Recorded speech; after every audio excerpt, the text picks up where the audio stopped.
Alright, how's it going everyone? So today, we're going to be doing a slightly different tutorial. I've got Camarada here. Hey! And that guy. Yay! Wow.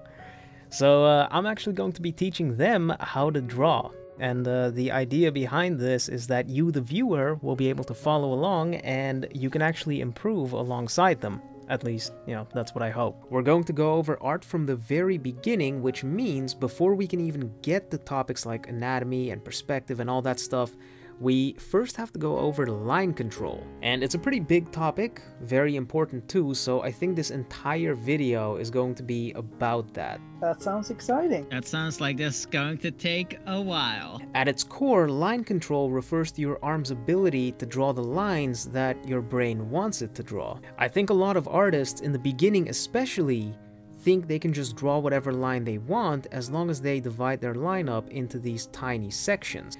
Unfortunately, that's not how it works. There are still going to be mistakes even in these tiny lines. Like, for example, if we take a look at this section right here, it's very subtle, but you can see that there are some sharp angles at these 2 points. It's very subtle, but it can actually make a huge difference in your drawing, especially when stuff like that happens throughout the entire drawing. And now, just so I can illustrate the point further, I'm gonna have you guys draw a perfect circle. You can do it however you want. Use tiny lines to do it in one stroke. Just make a perfect circle. No, my biggest enemy. I guess we can start with that guy first. Oh yeah, just draw a perfect circle. Oh fuck. Like It's, Leonardo da Vinci. Shit. It's my attempt for the perfect circle. Okay, not bad. I hit my mic. All I'm saying, mine looked better.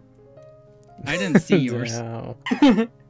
Okay, so before we move on, the first thing I want you guys to do is to turn the stabilization on your thing all the way down to 0. Now, the reason why I had you guys do that is because everyone knows what a circle looks like. Everyone has that knowledge.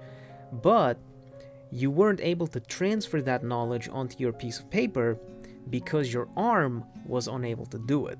And this applies to the rest of art as well. Even if you study anatomy and perspective, you're not going to be able to transfer that knowledge onto paper unless your arm is able to cooperate. You can even try drawing with your non-dominant hand and see how that goes. No matter how much I know about drawing, I still can't draw a circle. Before we move on, there's one last example I want to go over. This is a drawing I made years ago, and of course I traced it, but I made sure to keep the mistakes in it. So, as you can see, this eye, it looks kind of strange, because right here, at this point, it unnaturally curves inward like that, almost like it's a straight line. And I drew this using those tiny lines that I was talking about earlier. And of course, this is back when my arm was unable to draw curves properly, which is why that happened. Now that we've identified the problem, we need to think about a way to fix it. I think most people, when they're drawing, use this grip. This is called tripod grip, and of course this is the same one that you use whenever you're writing, so I think that's why most people end up using it when they're drawing. The difference between writing and drawing is that when you're writing, you're mostly using your wrist. It allows you to make these tiny, very precise lines, which we need for drawing as well, but it's not the only thing. When we're drawing, sometimes we need to make lines like that as well, or we need to make lines like that. This is where the elbow and shoulder start to come into play. To be able to make nice lines, you need to be able to use your elbow, shoulder, and wrist all in sync with each other. And actually, sometimes we don't even use the wrist. You just keep the wrist in place and then you move the elbows and the shoulders. As a beginner, it might feel very unintuitive to use the shoulder, and you're probably going to be reverting back to using just the wrist at points, but there is actually a technique we can use to teach you how to use the shoulder. It's called overhand grip, and basically, your palm is now above the pencil instead of below it. This grip is usually used in traditional because you can make the pencil tip a lot longer so you can hold your pencil more parallel to the page, whereas in digital you have to hold it more perpendicular, which tires the shoulder out quicker, but it still works. Right, now before we move on, I want you guys to draw something using this overhand grip. You could probably do something simple like a box. I guess that guy can go first. Oh no. That's a weird storage container. Yeah, yeah. It's a box in perspective. Very nice. Okay. Camarada. Oh yeah, this guy sucks. Yeah. No way you actually draw like this. I don't, but I do practice with it. Oh, this is blatant torture at this point.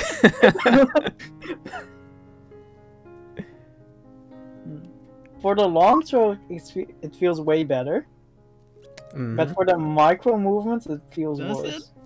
Yes. Now that we've all seen what the grip does, it sucks, but it does use your shoulder. So that's what we're going to practice. I have this little practice sheet here. I'm going to send it to you guys, and then we're going to do this for, let's say, 20 minutes. I filled this sheet with circles, ellipses, straight lines, and basically what I want you to do is to pick a shape and then very slowly trace this shape using that overhand grip. Now, the slower you go, the more effective this exercise is, and also this is about quality, not quantity, so it doesn't matter how many of these shapes you actually complete. Just try to stick as close to the original shape as you can, and over time you'll learn how to control your pencil a lot better.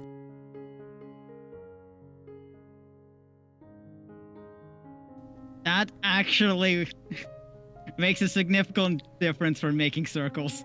I didn't expect that 20 minutes would be that much of a difference. Maybe he knows what he's talking about.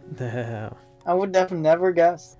Yeah, so this is the kind of practice that gets overlooked a lot, especially when it comes to tutorials on social media.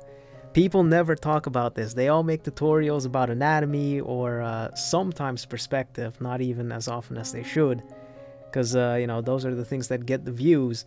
But this is how people are actually going to get better.